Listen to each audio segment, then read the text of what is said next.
सभी छोटे बड़े श्रोताओं को सुनीता भटनागर का प्यार भरा नमस्कार। ऑडियो स्टोरीज के हमारे चैनल कहानी जगत में आप सभी का स्वागत है। हिंदी कहानियों की श्रृंखला में आइए आज सुनते हैं पुष्पा सक्सेना जी द्वारा रचित कहानी कंजर। मम्मी मम्मी चोर! सोनू की आवाज पर सब चौंक पड़े थे। तत्परता से उठती सविता की दृष्टि कंपार्टमेंट के फर्श पर बैठे ढेर सारे आदमी औरतों पर पड़ी थी। न जाने कब वे सब आकर उस कंपार्टमेंट में बैठ गए थे। कालका से शिमला के लिए एक पैसेंजर 3:45 बजे सुबह चली थी। उस समय तक उस कंपार्टमेंट में बस उन्हीं का परिवार था। खाली कंपार्टमेंट में पीछे की सीट पर पैर फैला लेटते राकेश ने संतुष्टि की सांस ली थी। वाह, ये तो बढ़िया रहा। चलने से पहले रेलवे टाइम टेबल में तो इस ट्रेन का नाम ही नहीं देख पाया। तुम्हें ठीक से रेलवे टाइम टेबल देखना आता ही कहाँ है? सामान पर दृष्टि डालती सविता ने परिहास किया था। असल में इस ट्रेन का दिल्ली से आने वाली ट्रेनों के साथ कनेक्शन नहीं है, इसीलिए पैसेंजर कम आते हैं। कुली ने ठीक ही कहा था। गाड़ी प्लेटफॉर्म पर रात 10 साढ़े 10 बजे ही लग जाती है।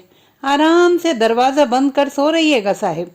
खाली बोगी देखकर राकेश ने उसे अच्छी बख्शीश भी दे डाली थी।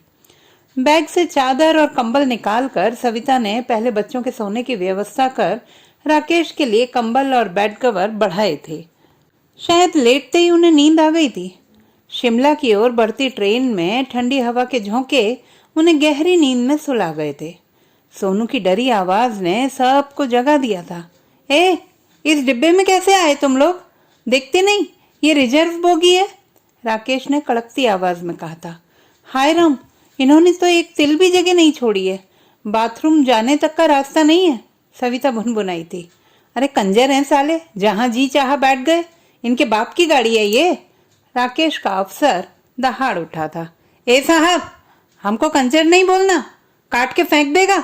एक नारी स्वर प्रत्युत्तर में उसी तेजी से आया था। दृष्टि उठाते ही सविता आपाद मस्तक से हर गई थी। उस युवती की आयु शायद 25 से 30 वर्ष रही होगी। आंखों में क्रोध की आग जल रही थी। फटे कपड़े, कानों में प्लास्टिक की बाली जैसी कोई चीज लटक रही थी। उस चलती ट्रेन में वे उतने और उधर अकेला राकेश। कहीं सचमुच वे वार कर बैठे तो? अरे नौनी चुप कर, देखती नहीं मालिक लोग हैं। क्यों चुप करें? हमको कंजर बोलता है। कंजर! स्वर में तीखा आक्रोश था। अरे कंजर नहीं तो क्या मेम साहब कहलाएगी? एक प्रौढ़ पुरुष ने उसे झिड़की दी थी। सविता को उस पुरुष की बात से मानो तसल्ली सी मिली थी। साहस करके बोलना चाहा था। देखो, इस गाड़ी में बहुत सारे डिब्बे हैं। तुम लोग सब डिब्बों में 1-2 करके बैठ जाओ। ये बच्चे अगर बाथरूम जाना चाहें तो भी नहीं जा सकते ना। हमको बस धर्मपुर तक जाना है, थोड़ी देर में आने का है। एक अन्य प्रौढ़ा उत्तर देकर चुप हो गई थी। कंपार्टमेंट में सन्नाटा छा गया था।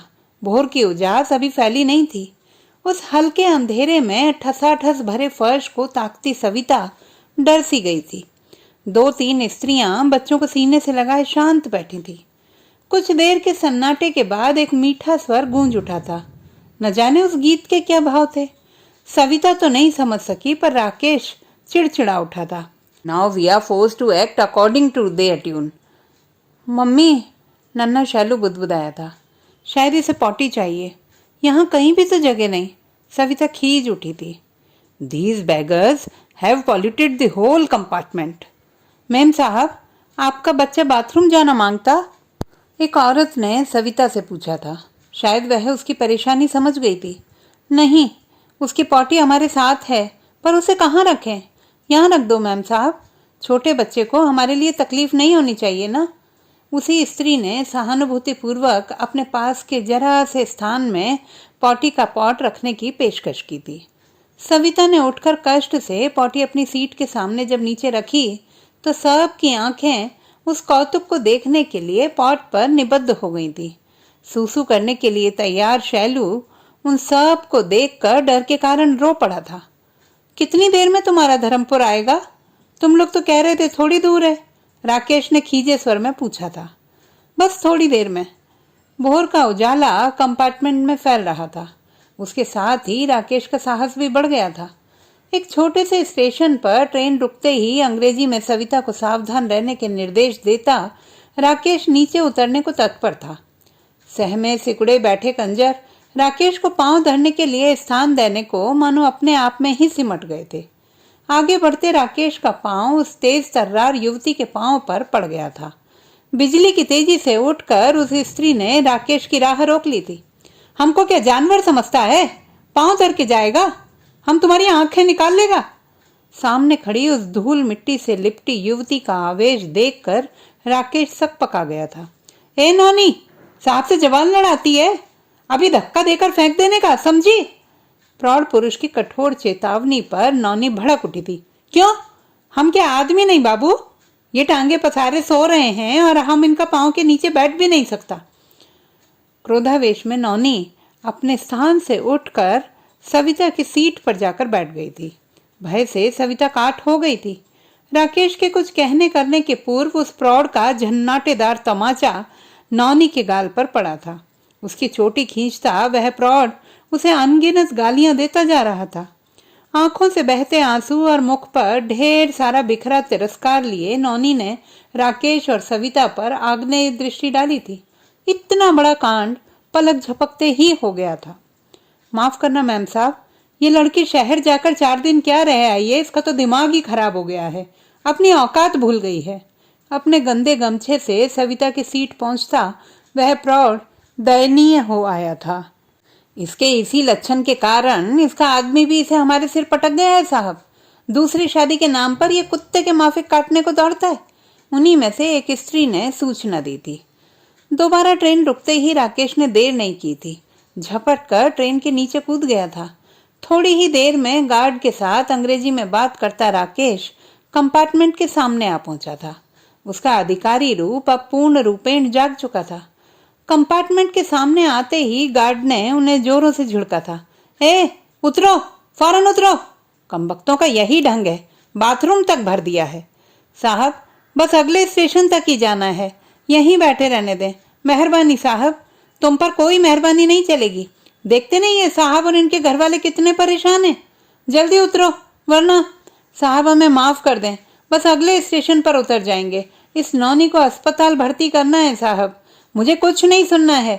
उतरो फौरन, वरना पुलिस बुलाता हूँ। तुमने साहब को जान से मारने की धमकी दी थी। जानते हो पुलिस तुम्हारे साथ क्या सलूक करेगी? नहीं साहब, पुलिस नहीं बुलाना। उसी का पाप ये नौनी पेट में ढो रही है। एक सिपाही से लड़ बैठी थी, बस पकड़ ले गए। प्रौढ़ जैसे कहीं खो गया था। चुप कर, अपने घर का मैला बाहर नहीं फेंकने का। एक वृद्ध स्त्री का तीखा स्वर गूंज उठा था। तुम्हारी फालतू बातें हमें नहीं सुननी है। अरे इस जैसी लड़की के साथ तो यही होना था। गार्ड के मुख पर किंचित व्यंग्य उभर आया था। ए, क्या बोला तू? नौनी तेरा मुंह नोच लेगी कमीने।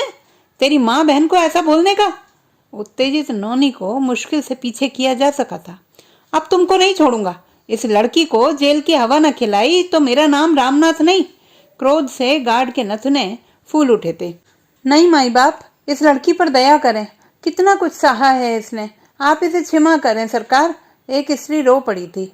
चलो चलो, अब और टंटा नहीं करने का, उतरो सब। प्रौढ़ की आवाज पर एक एक कर सब अपनी गठरी मुठरी सहेज कर नीचे उतरने लगे थे। माओ के सीने से चिपके बच्चे अचानक छेड़े जाने से बुक्का फाड़कर रो पड़े थे। नौनी को तो जबरन ही उतारा गया था। उसके उभरे पेट पर दृष्टि पड़ते ही सविता सिहर सी गई थी। किसके पाप का दंड कौन झेल रही है? ये सब WT हैं, जेल में क्यों नहीं डलवा देते? क्या फायदा, मुफ्त में जेल की रोटी खाएंगे और बाहर आकर फिर वही धंधा अपनाएंगे। फिर भी इन्हें पनिश तो किया जाना चाहिए, वरना इनकी हिम्मत बढ़ती जाती है। मैं अपना स्टेटमेंट दूंगा कि मुझे मार डालने की धमकी दी गई थी। बिना टिकट गाड़ी में क्या सोच कर बैठे थे कि सरकार तुम्हारा जुर्माना भरेगी? निकालो जुर्माना, वरना 4 महीने जेल की चक्की पीसोगे, समझे? राकेश के शह पर गार्ड और दबंग हो गया था। हम चोर उचक्के नहीं है सरकार, ये लीजिए हमारे टिकट।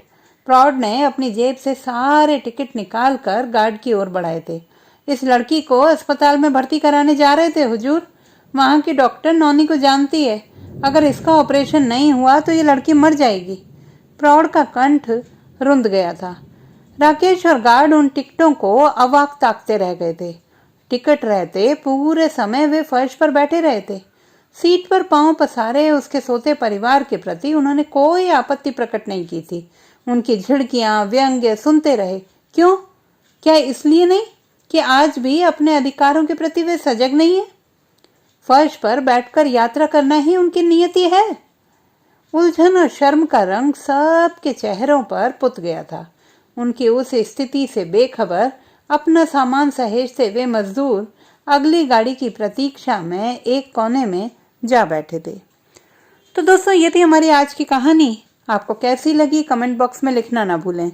चैनल को सब्सक्राइब करें, लाइक करें और मित्रों के साथ शेयर करें।